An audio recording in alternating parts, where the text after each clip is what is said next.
بندوں کو بے یار و مددگار چھوڑ بھی کیسے سکتا ہے؟ سو یہی وجہ ہے کہ میدان بدر ہو یا احد، خندق ہو یا خیبر، ہر جگہ بنیان مرصوص پر عمل پیرا سرفروشان اسلام کو نصر من اللہ و فتح قریب کی بشارتیں نصیب ہوئی۔ اور پھر یہ جنگ تیروں تلوار سے بڑھ کر بم و بارود میں شامل تو ہو گئی، مگر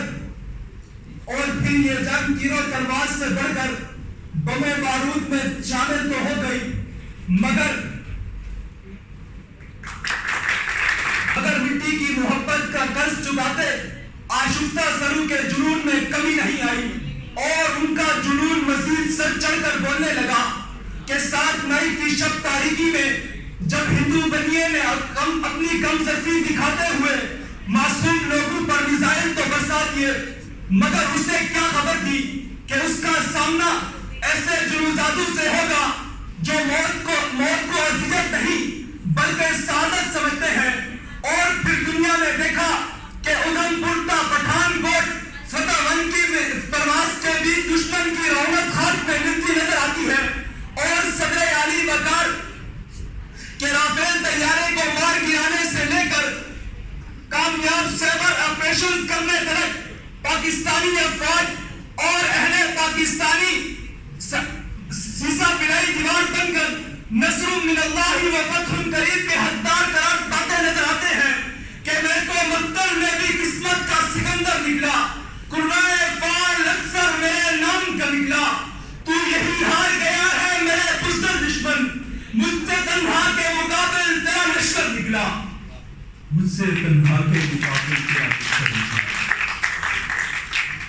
خاک وطن کی تشنا لبی، لہو کی لالی سے چمن کی ہریالی کو بخشنے کا بہانہ ہوتی ہے صدر عالی وقار۔ سو یہی وجہ ہے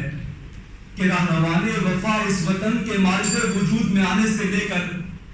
آج تلک سیسا پلائی دیوار بن کر اس وطن سے کیے گئے وعدے وفا کرتے آ رہے ہیں۔ سو یہی وجہ ہے کہ 1965 میں ایک آشفتہ سر کے 1 منٹ میں 5 طیارے گرانے کی صورت میں فتح مقدر بنتی ہے، تو کبھی جرنڈا میں ٹینکو کا قبرستان کامیابی پر مہر ثبت کرتا ہے، تو کبھی سرجیکل اسٹرائک کو ناکام بنانے کی صورت میں کامیابی ہمارے قدم پر چنتی ہے، تو کبھی دشمن کو فنٹاسٹک ٹیم بنا کر ہم آزاد خیالی کا مثال بن جاتے ہیں، تو کبھی اسکواڈرن لیڈر عثمان یوسف کی صورت سینے پر سبز ہلالی پرچم سجائے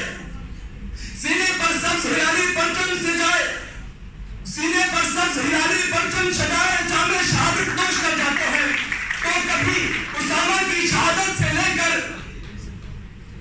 مظفر آباد میں شہید ہونے والی مسجد تک جس کے محراب پر گندہ آیت قرآنی ان اللہ یحب الذین یقاتلون فی سبیلہ صفا کأنہم بنیان مرصوص اس بات کی گواہی دیتی ہے کہ ہم افواج پاکستان کے شانہ بشانہ کھڑے ہیں، کہ ہم سلیبوں پہ چڑھے، زندہ گڑے، پھر بھی بڑھے، رسم جو ہم سے چلی باعث تکلیف بنی، سب میں صفا خداؤں کو خبر ہو کہ نہ ہو، جو گرن قتل ہوئی شعلہ خورشید بنی۔